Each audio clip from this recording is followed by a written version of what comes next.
नमस्कार दोस्तों, आप सभी का बहुत बहुत स्वागत है आपके अपने इस प्लेटफॉर्म पर। गाइस, आज है 24 जून 2021 और हम देखेंगे 24 जून का करंट अफेयर। सारे क्वेश्चंस कवर करेंगे, तो पूरा वीडियो ध्यान से देखें, बने रहे वीडियो के अंत तक हमारे साथ। और दोस्तों, जैसे कि आप सभी जानते हैं कि कल का करंट अफेयर का वीडियो नहीं आया था, इसलिए आज 23 और 24 जून दोनों दिन का करंट अफेयर हम पढ़ने वाले हैं। तो सारे क्वेश्चंस कवर करेंगे। वीडियो थोड़ा सा लंबा हो जाएगा, इसलिए पेशेंस रखें और पूरा वीडियो ध्यान से देखें। आपको वीडियो देखते ही सारे प्रश्न याद हो जाएंगे। और ये जो सेशन है सभी के लिए इंपॉर्टेंट है। आप किसी भी एग्जाम की तैयारी कर रहे हैं, आपके लिए करंट अफेयर का ये वीडियो मोस्ट इंपॉर्टेंट है। तो पूरा वीडियो ध्यान से देखें, अपने दोस्तों के साथ शेयर करें और वीडियो अच्छा लगे तो वीडियो को लाइक भी करें। और हाँ, चैनल को सब्सक्राइब करना बिल्कुल ना भूलें। आइए चलिए स्टार्ट करते हैं। देखते हैं आज का पहला प्रश्न। पहला प्रश्न दिवस से संबंधित है। प्रश्न क्या है? अंतर्राष्ट्रीय ओलंपिक दिवस निम्न में से किस दिन मनाया जाता है? ऑप्शन से आपके 23 जून, 15 मार्च, 12 अगस्त या फिर 10 नवंबर। इस प्रश्न का सही उत्तर हो जाएगा ऑप्शन ए, 23 जून। 23 जून को मनाते हैं अंतर्राष्ट्रीय ओलंपिक दिवस। ऑप्शन ए आपका सही उत्तर है। आगे बढ़ते हैं, अगला प्रश्न देखेंगे। अगला प्रश्न है, अंतर्राष्ट्रीय विधवा दिवस इंटरनेशनल विडोज डे निम्न में से किस दिन मनाया जाता है? ऑप्शन है 12 मार्च, 15 जनवरी, 23 जून या फिर 20 अगस्त। बताइए किस दिन मनाते हैं? तो अंतर्राष्ट्रीय विधवा दिवस मनाते हैं हम 23 जून के दिन ही। ऑप्शन सी आपका सही उत्तर हो जाएगा। अंतर्राष्ट्रीय ओलंपिक दिवस, इंटरनेशनल ओलंपिक डे और अंतर्राष्ट्रीय विधवा दिवस दोनों एक ही दिन मनाते हैं, 23 जून के दिन। ठीक है, ऑप्शन सी आपका सही उत्तर हो जाएगा। और सबसे पहली बार अंतर्राष्ट्रीय विधवा दिवस 2011 में मनाया गया था। किसके द्वारा? संयुक्त राष्ट्र की जो महासभा है उसके द्वारा। और तब से अब तक हर वर्ष मना रहे हैं अंतर्राष्ट्रीय विधवा दिवस 23 जून के दिन। ठीक है, ऑप्शन सी आपका सही उत्तर है। आगे बढ़ेंगे, अगला प्रश्न देखेंगे। अगला प्रश्न है, विश्व हाइड्रोग्राफी दिवस निम्न में से किस दिन मनाया जाता है? ऑप्शन से आपके 10 मई, 12 नवंबर, 21 जून या फिर 28 फरवरी। बताइए सही उत्तर क्या हो सकता है? तो इस प्रश्न का सही उत्तर है ऑप्शन सी, 21 जून। 21 जून को मनाते हैं हर साल विश्व हाइड्रोग्राफी दिवस, वर्ल्ड हाइड्रोग्राफी डे। और ये दिवस मनाते हैं किस लिए? तो ये दिवस समुद्री पर्यावरण की रक्षा के लिए मनाया जाता है। अच्छा, हाइड्रो मतलब जल। ठीक है, तो जल में क्या, जल कहाँ होता है? समुद्र में। तो समुद्र का जो पर्यावरण है उसकी रक्षा, उसकी देखभाल के लिए दिवस मनाया जाता है। सारे देश मिलकर सुरक्षित पर्यावरण के लिए शपथ लेते हैं और उसकी रक्षा करने के लिए, काम करने के लिए योजनाएं बनाते हैं। ठीक है, तो ये दिवस मनाया जाता है समुद्री पर्यावरण के लिए। ऑप्शन सी आपका सही उत्तर है, 21 जून। अच्छा, 2021 में इसकी थीम क्या है देख लीजिए एक बार। 100 years of international corporation in hydrography, ये इस वर्ष की थीम हो जाएगी 2021 की। उतनी इंपॉर्टेंट नहीं है, बस एक बार सुन लीजिए और याद रखिए क्या हो जाएगी। 100 years of international corporation in hydrography, ये इस वर्ष की थीम हो जाएगी। ठीक है, ऑप्शन सी इसका राइट आंसर था। आगे बढ़ेंगे, अगला प्रश्न देखेंगे। अगला प्रश्न है, संयुक्त राष्ट्र की तरफ से जारी ताजा रिपोर्ट के अनुसार 2020 में भारत दुनिया में सबसे ज्यादा एफडीआई हासिल करने वाला कौन सा देश बन गया है? ऑप्शन से आपके पहला, तीसरा, पांचवा या फिर चौथा। इस प्रश्न का सही उत्तर हो जाएगा ऑप्शन सी, पांचवा। तो संयुक्त राष्ट्र की तरफ से जारी हाल ही में ताजा रिपोर्ट के अनुसार बताया गया है कि 2020 में भारत दुनिया में सबसे ज्यादा 5वें नंबर की ऐसी कंट्री है जिसने एफडीआई हासिल किया है। एफडीआई क्या है? प्रत्यक्ष विदेशी निवेश, फॉरेन प्रत्यक्ष विदेशी निवेश, तो फॉरेन डायरेक्ट इन्वेस्टमेंट, ये इसकी थीम, ये इसका फुल फॉर्म हो जाएगा, फॉरेन डायरेक्ट इन्वेस्टमेंट, प्रत्यक्ष विदेशी निवेश। अब ये होता क्या है, आइए देखते हैं।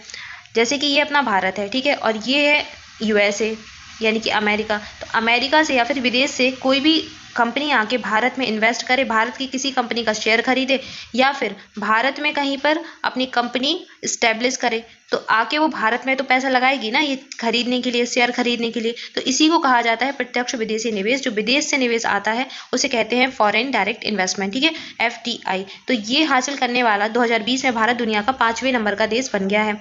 ठीक है, और 2020 में भारत ने कितना विदेशी निवेश हासिल किया है? तो 64 अरब डॉलर, 64 अरब डॉलर भारत का एफडीआई रहा है वर्ष 2020 में। और ये 2019 से 27% ज़्यादा है, 27% ज़्यादा है, क्योंकि 2019 में रहा था 51 अरब डॉलर। ठीक है, तो ये 27% ज़्यादा इस बार 2020 में मिला है भारत को। ऑप्शन सी आपका सही उत्तर है, पूछा जा सकता है, याद रखिए, संयुक्त राष्ट्र की रिपोर्ट आई है। ठीक है, आगे बढ़ते हैं, अगला प्रश्न देखते हैं। अगला प्रश्न है, निम्न में से किस राज्य सरकार ने पूर्व आरबीआई गवर्नर रघुराम राजन को आर्थिक सलाहकार परिषद में शामिल किया है? तो ये शामिल किए गए हैं तमिलनाडु में। तमिलनाडु की सरकार ने पूर्व गवर्नर आरबीआई के, रिजर्व बैंक ऑफ इंडिया के पूर्व गवर्नर रघुराम राजन को आर्थिक सलाहकार परिषद में शामिल किया है। ठीक है, ऑप्शन ए आपका सही उत्तर हो जाएगा। अच्छा, बात हो रही है आरबीआई की, तो RBI reserve bank of India Bharat का सेंट्रल बैंक है, ठीक है, और इसके अभी वर्तमान में गवर्नर कौन है? शक्तिकांत दास इसके वर्तमान गवर्नर हो जाएंगे, ठीक है, ऑप्शन ए आपका सही उत्तर है। आगे बढ़ेंगे, अगला प्रश्न देखेंगे। अगला प्रश्न है, हाल ही में केंद्र सरकार ने किन दो सरकारी बैंकों में 51% हिस्सेदारी बेचने की घोषणा की है? तो सरकार सेंट्रल बैंक ऑफ इंडिया और इंडियन ओवरसीज बैंक की 51% हिस्सेदारी बेचने की योजना बना रही है। ऑप्शन ए आपका सही उत्तर हो जाएगा, सेंट्रल बैंक ऑफ इंडिया और इंडियन ओवरसीज बैंक, ठीक है। आगे बढ़ते हैं, अगला प्रश्न देखते हैं। नेक्स्ट है, हाल ही में किस राज्य सरकार ने मुख्यमंत्री उद्यमी योजना शुरू की है? तो ये योजना जो है, तो ये योजना शुरू की गई है किस राज्य के द्वारा? बिहार राज्य के द्वारा। ऑप्शन डी आपका सही उत्तर हो जाएगा। तो बिहार के जो मुख्यमंत्री हैं नीतीश कुमार, उन्होंने हाल ही में मुख्यमंत्री युवा उद्यमी योजना और मुख्यमंत्री महिला उद्यमी योजना के नाम से 2 योजनाएं शुरू की है, ठीक है, एक तो युवा उद्यमी योजना और एक महिला उद्यमी योजना। 2 योजनाएं शुरू की है किसने? नीतीश कुमार ने। नीतीश कुमार कौन है? बिहार के मुख्यमंत्री, ठीक है। अब इस योजना में होगा क्या?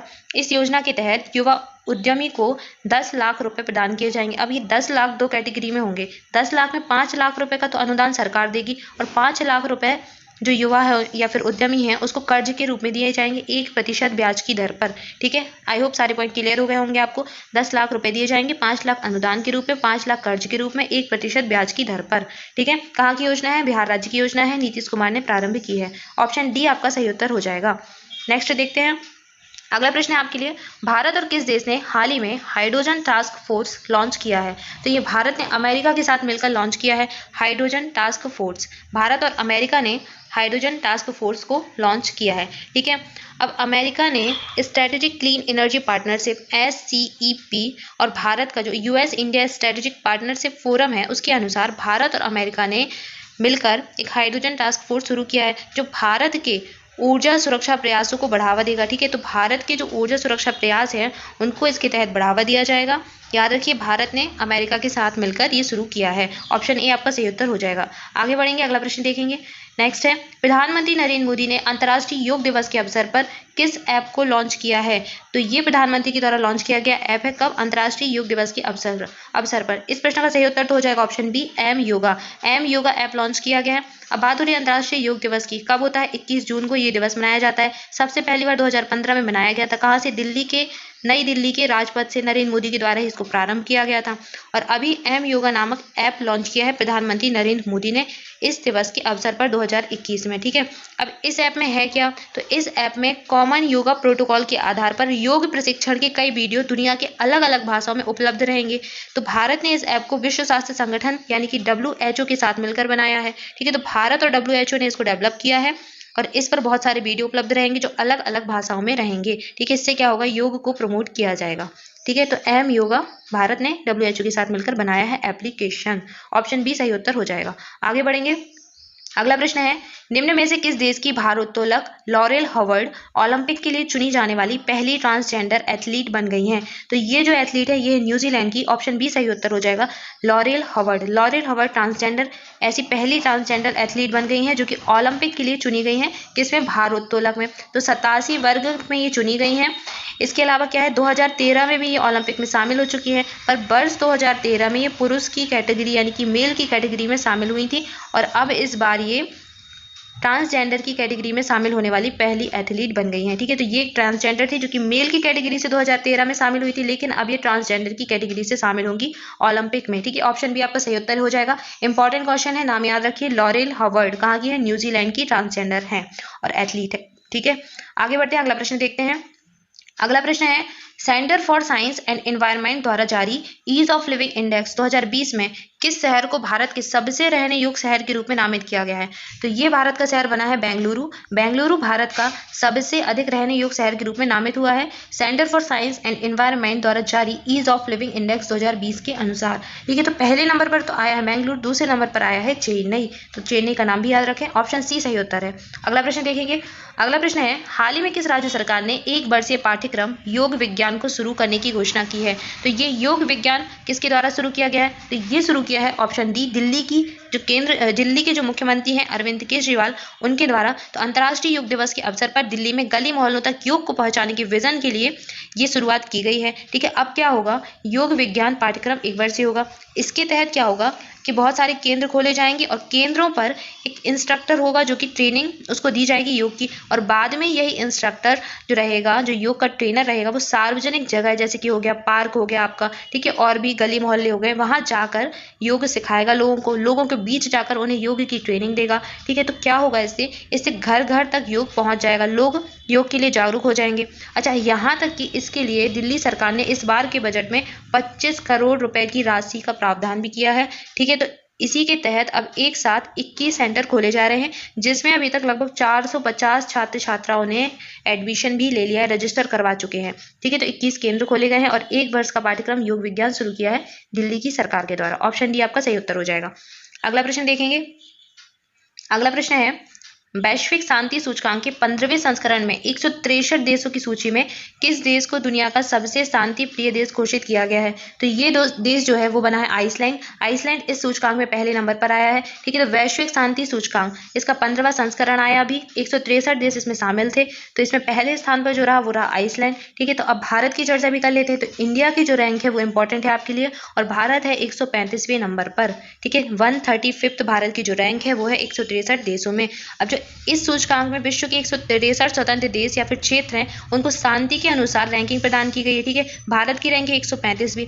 अब भारत के जो पड़ोसी राज्य हैं उनकी रैंक इंपॉर्टेंट है, क्यों? क्योंकि भारत के पड़ोसी राज्य भारत से बेहतर स्थिति में है, कहीं ज्यादा बेहतर स्थिति में है। आइए देखते हैं कैसे। भूटान की जो रैंक है वो है 22वें नंबर पर। ठीक है, इसके बाद श्रीलंका 95th रैंक पर है, 95 नंबर पर है। ठीक है, बांग्लादेश 91वें नंबर पर है। ठीक है, और इसके अलावा नेपाल की रैंक 85th है, 85वें नंबर पर है। और पाकिस्तान को छोड़ दें तो भारत से सभी देश अच्छी कंडीशन में। पाकिस्तान की रैंक 150 है। ठीक है, तो भारत के जितने भी पड़ोसी राज्य हैं, अगर पाकिस्तान बस को छोड़ दिया जाए तो सभी अच्छी स्थिति में, बेहतरीन स्थिति में है। आपको रैंक याद रखनी है भारत की 135वीं। पहले नंबर पर कौन है? आइसलैंड है पहले नंबर पर, तो इसका नाम याद रखिए। ऑप्शन बी इस प्रश्न का सही उत्तर था। ठीक है, आगे बढ़े। आई होप आपको सारी चीजें क्लियर हो गई होंगी।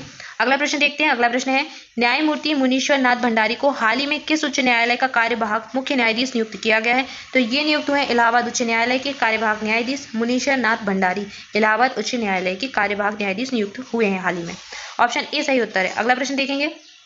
नेक्स्ट है, हाल ही में भारतीय नौसेना और किस देश की समुद्री आत्मरक्षा बल के जहाजों ने हिंद महासागर में संयुक्त नौसैनिक अभ्यास किया?